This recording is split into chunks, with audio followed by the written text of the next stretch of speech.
a year and a half ago, the Canucks are a win away from the Western Conference Final. Great 7-game series. Demko's hurt. They're playing with Artur Silovs as the goalie, and they push it to 7 games against McDavid and Draisaitl. And you look at that core at that time, and you're like, wow, okay, Vancouver is set up for success here. And here we are, 18 months later, they've since punted on JT Miller. Now and that's it, right? Like they kept Pettersson. Well, they kept Pettersson. The double down on Thatcher Demko, who can't stay healthy. You double down on Brock Besser, who you said at the trade deadline, well, we kept him because there was no market for him. And then you give him 7 times 7.5 in the summer. You go out and you bring in Evander Kane. And now here you are, months later, and you're stripping it all down. You've got a for sale sign for every player with a bucket on it.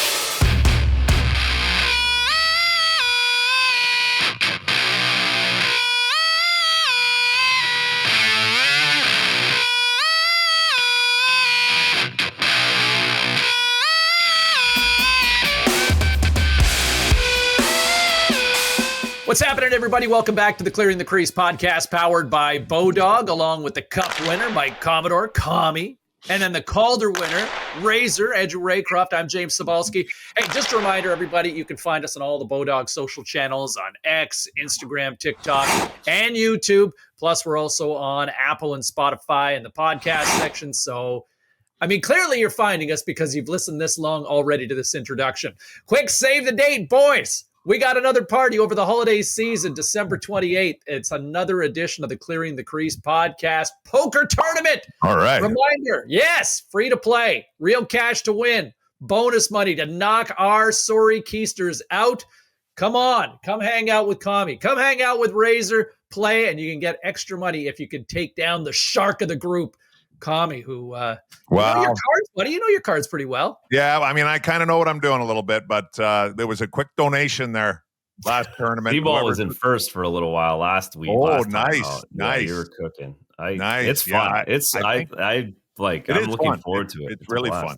I was in Utah there like mid-dinner and ran out to dinner, turned on the computer, shoved my chips in, donated them, and ran. So whoever got that, you're welcome. I'm just erratic, right? It's and especially sometimes it was the last episode. I hate to be dismissive of this, but I was kind of in a hurry because I had to get a kid out to a sporting event. Mm-hmm. And so it's just like, okay, I'll just try to be aggressive and push my chips in and get out of here. And of course, what happens? You start winning, right? Yeah. And so you become you become the player that any sort of veteran or any sort of expert at the table absolutely hates, because there is no rhyme or reason. There's no method to the madness. You're a complete wild card in every way, shape, or form. And it just and it's, we all know those people, right? You play at a table and somebody who's just loves to graze at a table morning, noon, and night. And you just sit down and you're just throwing cards for the sake of just, maybe this will be fun. I'll try this. And it screws with them. It just completely mind pucks them. Any hand can be a winner at any point. Yes. Yeah. It don't matter what it is. Yeah. It does Razor, you get a little aggressive. Yeah, of course. I have no discipline at all. That's why I couldn't actually really be a poker guy. So you're exactly right. Like I'm an easy mark because I'll win a few, but you can tell when I'm bluffing or not or whatever. Yeah. So how have at us, folks. Have at us. Come and get it. As a guy who is known to stay focused through long stretches without seeing a shot, and then here, all of a sudden, you're just like, screw it. Yeah, no, that's exactly. I never played on the plan. Never did any of that. I just can't do it. The only time I could focus on something was hockey for 60 minutes. And even then, some days were debatable. This is why we love you, buddy. We love the transparency. This is why you get paid the big bucks here on the Clearing the Crease podcast, with that sort of honesty. Okay, hey, listen, we got a lot to get to. A couple of absolute massive trades going down. One intergalactic I want to get to and get your thoughts here in just a quick moment since the last time we chatted. But hey, just a quick reminder, every Saturday we pick 3 winners. Well, hopefully we try to pick 3 winners. We try, yes. It's our Saturday. Yeah, we try. That's right. Well said, Commie. How would you say that in French, Commie, with your immersion background? Oh, we try. You put me on the spot. Let me think about it. It'll come to me. Let's get right to our Saturday night special picks. We pick 3 games. Hopefully they're all winners and we all win collectively. I like where we're going this week. I think if we made these picks 6 months ago, people would have thought we were freaking crazy. But this is why we play the games. Razor, where are you going for Saturday night? Exactly, Siebel. This is why the league is great. It's in a perfect position because I'm picking the Anaheim Ducks over the Columbus Blue Jackets on Saturday night. Columbus is out west. They're distracted. They're getting yelled at home for all the things they're not doing over the holidays. And the Ducks are going to come out and smoke the Columbus Blue Jackets late Eastern time on Saturday night. Ooh, I like it. I like it. And honestly, the Ducks have been fun to watch. They can score in bunches. I'm going to stay in California and give me another team that's a lot of fun to watch right now. I'll talk about the Sharks a little more in a little bit, but give me the San Jose Sharks to take care of business at home over the Seattle Kraken. There's your second Saturday night special pick. Commie, rounded out the trifecta. For the third pick, I got 2 games I'm looking at. The first one I was looking at are my Carolina Hurricanes in Tampa. I was thinking about taking Tampa because the Canes are on a back-to-back, the Florida swing, but I don't like picking against my Canes, so I'm not going to touch that. I do like picking against the Vancouver Canucks. I have no problem doing that. The Vancouver Canucks are on a back-to-back, and they're going into Boston. Boston is going to blow their doors off on Saturday night. You know, we're about to get into the trade and everything like that. You know, a big trade. Everybody playing a little harder, playing a little better for a little week. Okay, give that about a week or so. Reality kicks in. Yep, there it is. Honeymoon's over. Perfect. I can't wait to dive into this with you guys. But just quickly to recap, the Ducks, the Sharks, and the Bruins. There's your Saturday night special from the Clearing the Crease podcast. Lock it in. Play it on Bodog. Okay. So as we touched on, whopper of a trade on coming down on the weekend as Quinn Hughes is out of Vancouver and he is now a member of the Minnesota Wild.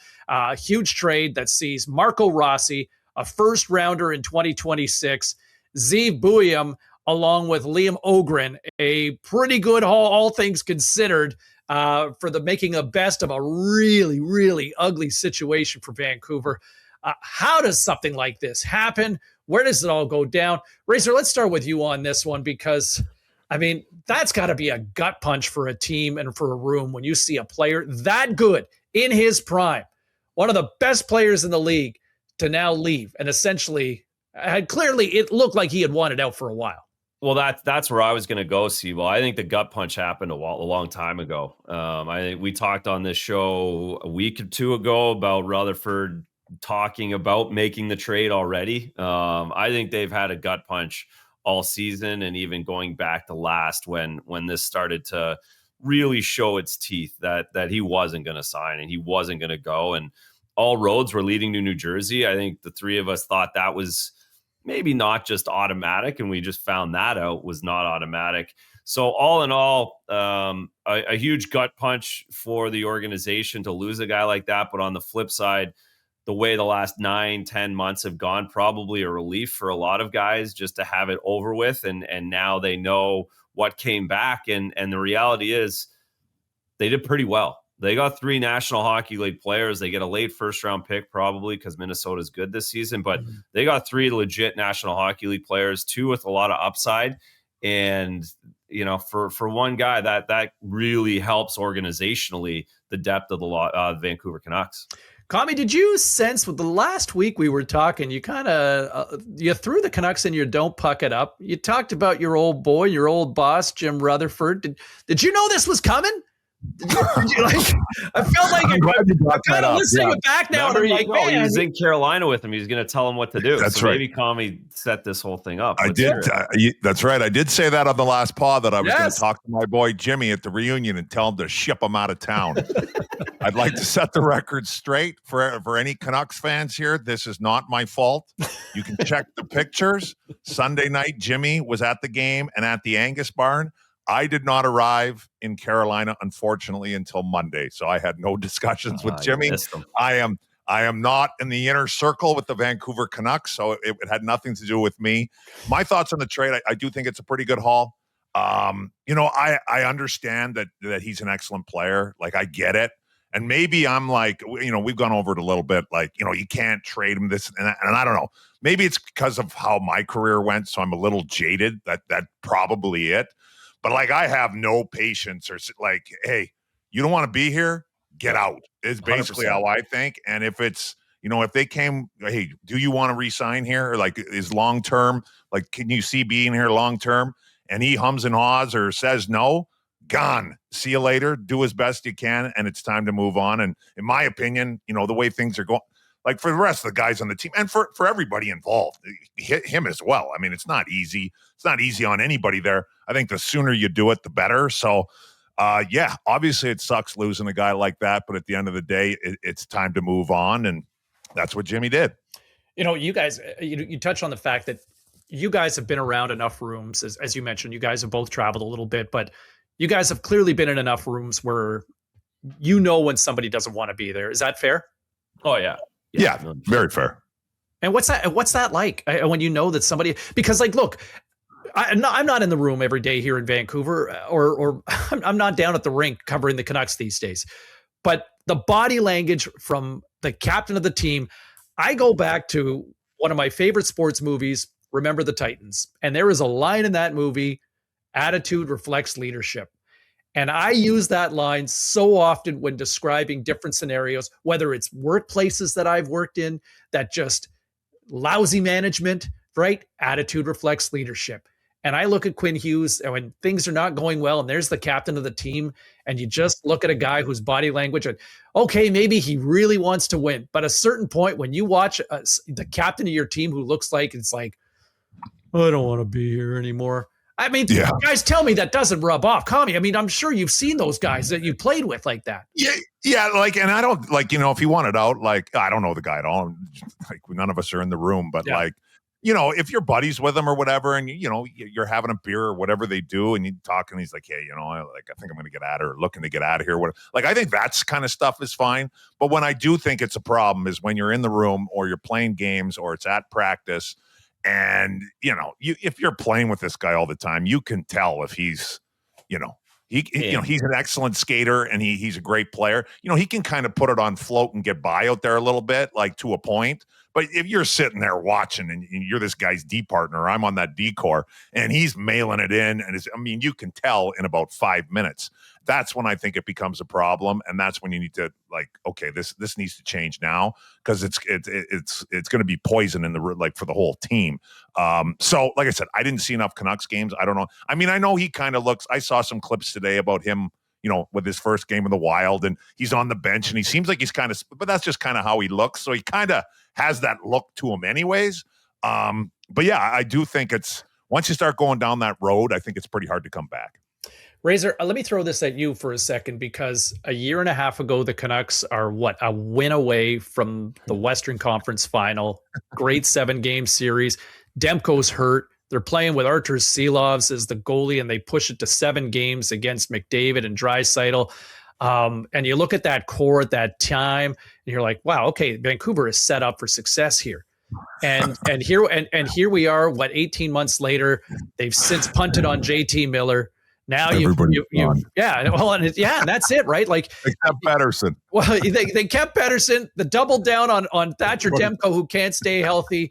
You double down on Brock Besser, who you said at the trade deadline, well, we kept him because there was no market for him. And then you give him 7 times 7.5 in the summer. You go out and you bring in Evander Kane, and now here you are, months later, and you're stripping it all down. You've got a for sale sign for every player with a bucket on, and it's just like it just seems like, as people talk about, there is talent wins championships, but I guess my question to you is, chemistry really does matter, because this group of players in Vancouver, I don't know if I've ever heard of anything that's ever been quite as dysfunctional, between the talk about Pettersson and Miller that forced this, but then the complete unraveling for this franchise here with this roster construction. Yeah, well, there's a lot to that, right? Like, if we go back and dig into this just a little bit, you can, like, there's a lot of layers to this. So let's just go back and, like, the guys that didn't want to be there, basically. So you've got Elias Lindholm, Nikita Zadorov, both free agents, had no interest signing. They come to Boston. Then you have JT Miller, can't play with Elias. He needs to be out. Quinn Hughes needs to be out as well. So all of a sudden, everybody wants to leave. Like, this isn't necessarily I don't think this is on management at all. This is like on a much bigger scale, through the entire organization. There's also another layer to this is if you're not a Canadian, you cannot buy an apartment in Vancouver. You are not allowed in BC as a non-Canadian to buy real estate. I just named 5 guys. Nikita Zadorov, not Canadian. Elias Lindholm, not Canadian. JT Miller, not Canadian. Quinn Hughes, not Canadian. 4 guys I just named that are very big pieces that couldn't put roots down in Vancouver, aren't allowed to put down roots. There's the international, there's basically an international buyer tax. Correct. So there's a surplus. Yeah. So you're adding 15%. Yeah. You're adding 15%. So, to an already hot market. Yeah. Already jacked up price. Yeah. So pay an extra $1 million for your condo to stay here. So I'm just pointing out, like, there's more to this than just like the hockey and wanting to be a Vancouver Canuck. There's obviously a lot of issues internally with everybody, but there's also a structural issue there that I've heard a lot about over the last couple of weeks when you start digging into this a little bit more, and there's concern about, okay, well, I can't really make this my home for a lot of guys. So again, there's a lot there, and it's led to this team being completely overhauled, which is crazy. And hopefully this is the end of it, and hopefully Footy and the Jim Rutherford and the whole team can now put this together with the Zeev Buiams and the Marco Rossis of the world. You wonder on the flip side, like even going back 2 years ago, the sort of decision to choose JT Miller over Bo Horvat, right? And sort of that sort of guessing and committing. It's like, you know what, we see Bo a certain way, and that sort of personality clash. I mean, a lot of this, Commie, we talked about this last week, but like ownership and, the Goulardi and Aquilini and, look at this franchise in Vancouver. Like they've never, ever built anything sustainable as a franchise to make it a real desirable place for people to say, you know what, I want to play in Vancouver, right? For like 55 years, they've had 3 appearances in the Cup final, but guess what? They've only ever appeared in a conference final 3 times. Like there's never, like, even you look at 82, they kind of fluked their way into the Cup final. 94, great run. But like, look at look at that roster going back now 30 plus years, Bure and Linden and all that talent that they had. Hedican. Shout out for my boy. Gotta get a shout out to your boy. Exactly. Kirk played all of it, but it wasn't sustainable. Like they never, it wasn't sustainable. And then you go to 2011 and Razor, you got to flirt with that group. I mean, you were there for about a year, but I think 2 years before that. Year before. So a year before that. But like, look at it. It was not sustainable in the sense that there was never a second chance for even a Final Four appearance for that group. Like, and that was the best team in hockey. Like, they flame out the following year in 2012. They got bounced pretty quickly, but it's never been sustainable, whether it's been on the ice, creating a culture or a destination. Vancouver is a beautiful city. We all know that. It's an international destination. But for crying out loud, like, this franchise has been built on like horse manure effectively for the better part of 55 years. Of all the franchises right now, I would love to just go out there, spend a couple weeks in Vancouver, get a few of the guys together, maybe meet with the coaches. If you could get everybody to just be like, hey, I just give them a couple beers, whatever it takes to get some truth serum out. I'd just be like, what the hell is going on here? Oh. Like, give it to me straight. Because I feel like it's got to be some very, very interesting stuff that's gone on there that none of us know about. The coach didn't want to be here, right? Like, Tonkin left. Tonkin left. Hughes left. The captain left. Miller left. Right? Like, we forgot. Crazy. Oh yeah, Bruce Boudreau. The one guy who wanted to be here was sobbing on the bench when he knew he was going to get taken out back like old Yeller with Bruce Boudreau, right? Like the last 2 years with this organization, there would be a War and Peace book. I feel like you could write if people were willing to be honest and transparent as to what the HE double hockey sticks happened. I think you're absolutely right. Weren't there some lawsuits in the front office too being fired around?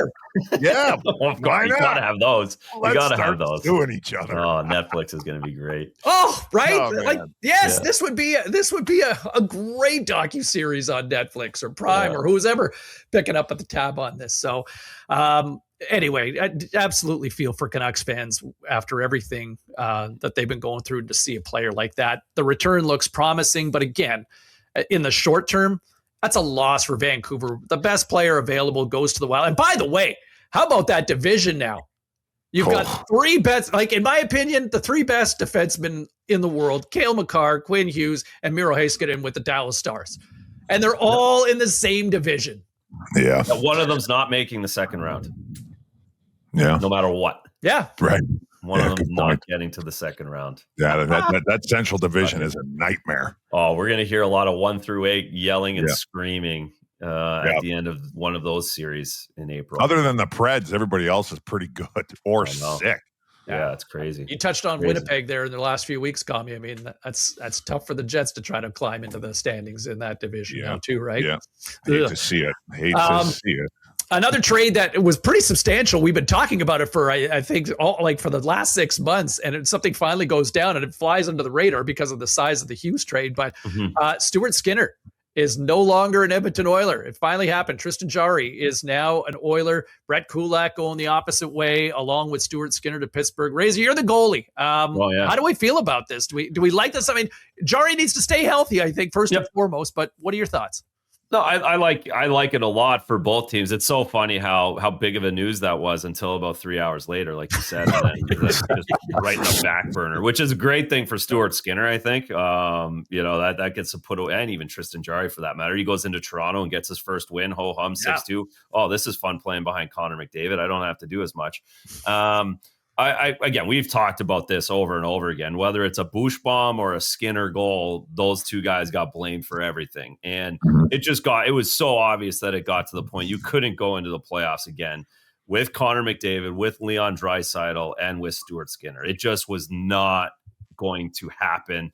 And I think they got a guy. I'm not a huge Jarry guy, but his numbers have been good. He got himself back on track in Pittsburgh. They worked really hard with him in Pittsburgh, and they get a good asset for him in that they lose his contract. They get 2 expiring deals at the end of the year. Pittsburgh gets to rebuild.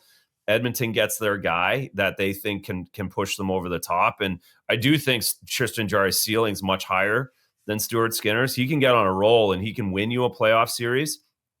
Stuart Skinner could just manage one.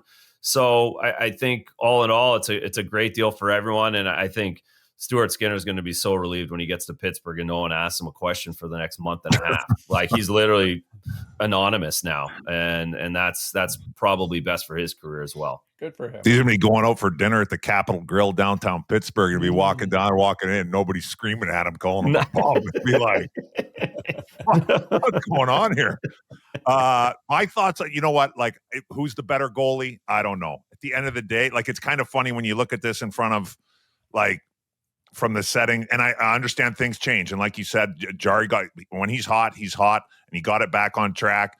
I mean, when you look at it from this perspective, it's like, man, you just traded a goalie that, hey, look, and he definitely had his moments, but man, he just went to 2 finals in a row. And like, I think if you look at, we were talking about it a little bit in Aspen with some guys that are working for teams. And I want to say what one of the guys said, like, man, the dude last year was like a top 14 goalie, I think, in the league or something like that. Yeah. And you just traded him for a guy. Like, they couldn't give Jarry away last year, right? He was on waivers. He was in the minors last year. Nobody wanted him. But this is a new year. Like I said, we just touched on it. You know, we just picked Boston and the Ducks and and the Sharks. Like, anything can happen. So I do think the trade had to happen, though. Like, for everybody involved, it's good for Skinner. Time to move on. Like, that had to be no fun for him. And it was time to try something new in Edmonton. So how it's going to work out, like, I'm not a goalie whisperer. I don't know who's better, but it'll be interesting for sure. But I would think that Jarry would be pumped. Yeah. No, everybody's pumped. Everybody's going to be pumped. Skinner's gone. And like I said, now you got Connor in front of you, and it's like, let's see what he thinks after. We'll see after game 3 of the first round. Evan Bouchard in the D zone, and we'll see what he thinks. But it'll be interesting. You know, if nothing else, if both those goalies flame out, and let's say their careers come to an end in 6 months, 10, 20 years from now, those guys can talk about the fact that they played with both Crosby and McDavid and Malkin. Like, those are pretty good teammates. No, hopefully they got jerseys signed and sticks signed from. How come you guys didn't win? Well, it was because of me. I don't want to talk about it. I don't want to talk about it. Well, just one more comment on that. It goes to Bush and it goes to Nurse and those guys. The accountability in Edmonton just went to the dressing room instantly. It's no longer in the crease because they had that built-in excuse. Even if it was Bush bombs and turnovers or not playing enough D in certain rounds, it always was going to fall on Skinner's head. And even more so as this went on, that's gone now. It's completely on that bench, on those guys out on the ice. And now that accountability should, in big moments, ramp up for those guys. They just can't, they have no excuse anymore. I agree until game 1 of the playoffs when Jarry's helped off the ice with an injury. Ooh, wow. Yeah. We better cut that out. I don't want to put that into the universe. No. Going to Edmonton for you. I'm not subscribing to that. You know, Commie, you nailed it the previous week. You like the Oilers. Actually, this is a tip of the cap to both you guys because Razor, you have stayed with the Oilers all year, even with all their dips. You've kind of still been confident that they were going to figure it out. I think doubling down on Draisaitl and McDavid, I totally get that. But Commie, you totally like the Oilers going into Toronto and kicking ass against the Leafs, and boy, like McDavid, what a goal the other night! Like just kicks it up into another notch, and you're just like, oh my god, he just did that, and against a team that was playing well, and even like talking about that emotion that they wanted. Darnell had a big goal the other night, and like right away, the camera's on him, and you could just see him LFG, right? Like you could really sense that those guys wanted it in that game, and I think you're starting to sense some momentum now. They did coughed up a hairball against Montreal the night after, but nevertheless, the Oilers seem to be going in the right direction.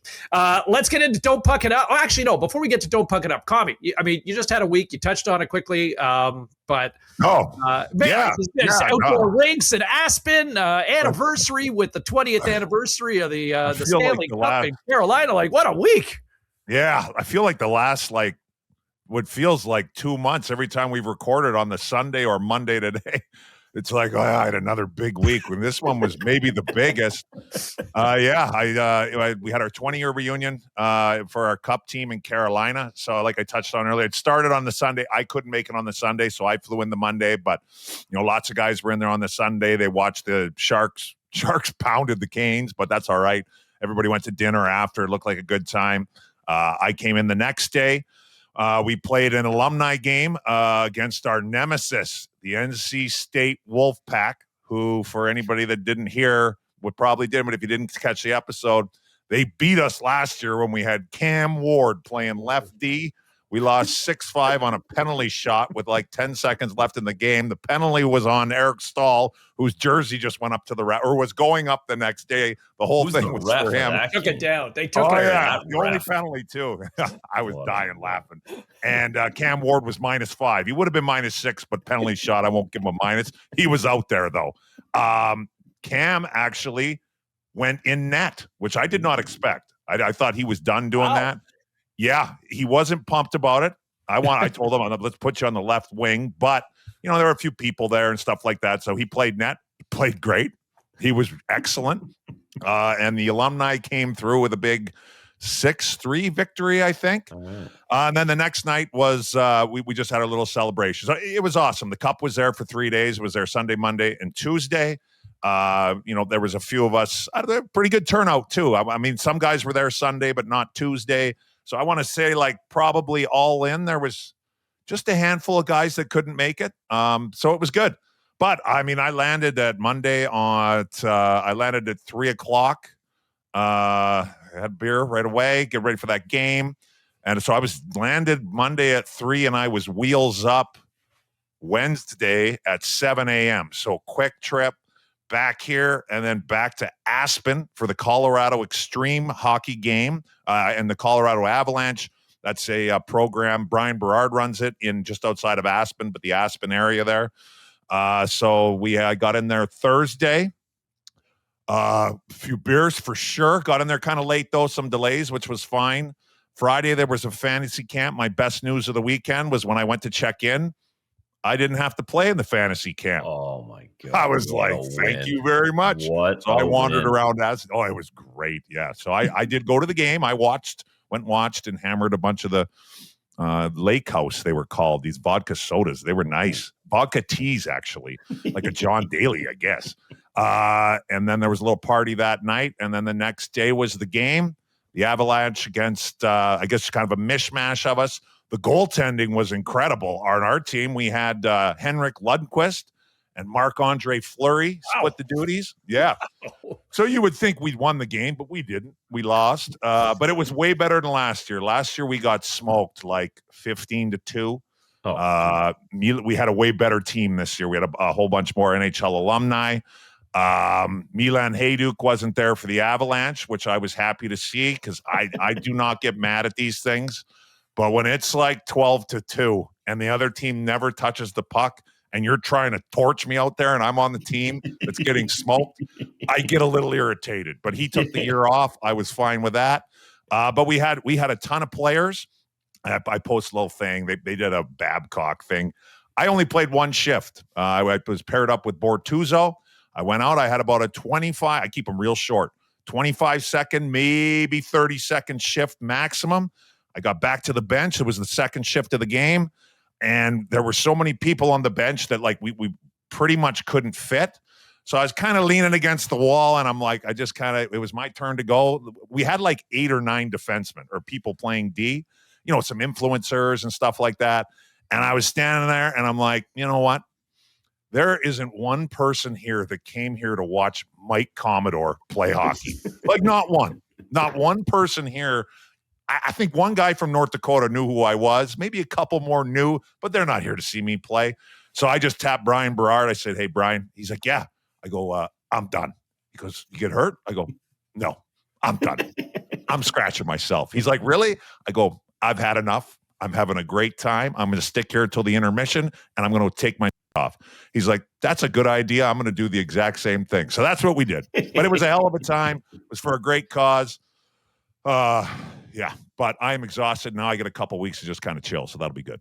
Razor, but a good week. Busy though. That sounds amazing. What a week! Like what a great ride. Yeah. Razor, just further to what Commie alluded to with Cam Ward. Never, he played, but normally goalies, alumni games, guys like nobody wants to put the pads back on. No, it's horrible. Why is that? Is it an ego thing? Is it just a rust thing? Like guys will still skate, but nobody wants to put the pads on. Why? No, because it hurts a lot. Your hips, your knees. You can't just do that out of nowhere. I guarantee Wardo practiced a lot the last couple of months. He didn't just strap them on and go out there. So you have to stretch and redo your body. It's just not normal to do a butterfly physically. So you have to warm into that. Again, you get hit with pucks. That's no fun. And the biggest thing is what Commie just talked about, just leaving. I'm good. If you're the goalie, you can't do that. If you're the goalie, you have to be all in, because if you suck, everyone gives you a hard time. You still have to win. You still have to play good. You still have to commit. You're stressed about it. Whereas a left winger, I don't give a shit. I'll play 2 shifts. I'll take a shift off. I'll go -5. No one's going to notice me out there. But if I go in the net, people start yelling and they start getting mad and they get angry if the goalie's not all in. So that's really for me the big one. It's not fun. So it's not fun even there's zero fun. There's zero way to make that fun. Zero. As a defenseman, when I go and play in these things, hey, look, if I just skate backwards down the dot and move the puck forward and kind of stay in my area and whatever, that's fine.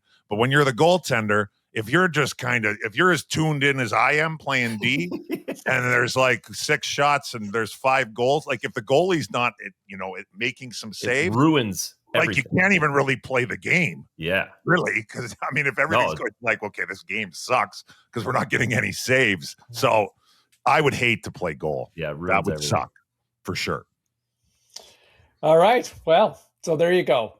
You still feel like Stuart Skinner, even in alumni games. That's the lesson there is goal. All right, don't puck it up here, guys. We'll bring this home stretch here of the episode.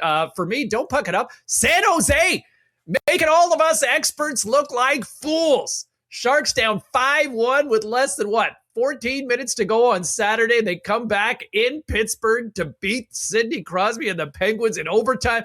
Unreal comeback. Klingberg just absolutely destroys Sidney Crosby in the extra frame. Right now, San Jose is not just in the wild card mix, but they're in place for a potential Pacific Division playoff spot. Look, Sharks have something to feel good about. It's happening a lot faster than we realized. They are fun to watch as well. Macklin Celebrini jumping to the rescue of Will Smith the other night after he goes down late in the third period. And there's Celebrini ready to throw down and drop the gloves. Like, I think you love to see what's happening in San Jose. Keep the good times going, Sharks. Don't puck it up. I love it. Jump in on the other side of that. The Pittsburgh Penguins, don't puck it up. Get in the playoffs or at least stay in this mix much longer. A tough couple of games. Giving up the 5-1 lead with 13 and a half minutes left to San Jose and losing in overtime. And then back the next day, 3-0 lead in the third period to the Mammoth and going on to lose 5-4. They actually had to score in the last 2 minutes just to tie it up to get to overtime. They gave up 4 straight. So, boy, get Stuart Skinner in there. Hopefully he makes a few saves and keeps them competitive. We don't want Sydney out of it come Olympic time. So Pittsburgh Penguins, don't puck it up. Finish these games out. I like that. Since I was just there, I'll go back to Carolina. I had a little bad info, so I guess I was going to say don't puck it up and get to the 10th win, but as you guys corrected me before the show, he didn't puck it up. So he didn't puck it up. Good job. Brandon Busey, the 27-year-old rookie, had won. Well, he just won his 10th game in a row, which is a Carolina Hurricanes franchise record. Yeah, and I think that's now, if I read it correctly, he's won 11 of his first 12 games, which I don't think any other NHL goalie ever has done that. So I guess it's not really a don't puck it up. This guy's killing it, and he's breaking records, so good job. But so I guess keep it pucking going. How about that? Yeah, there you go. That's what we do. He's doing great. Keep it going. And you know what? I also love to, especially now when you see, these guys playing when they're 18, 19, 20 years old and they're getting contracts. This guy had to grind it out. He's 27 years old. He finally gets a chance or a legit chance. I'm not sure if he had anything before. Well, he must not have, I don't think. So good for him. Yeah, we might have to tweak the name of this segment as opposed to don't puck it up. Like, I can't puck and believe it.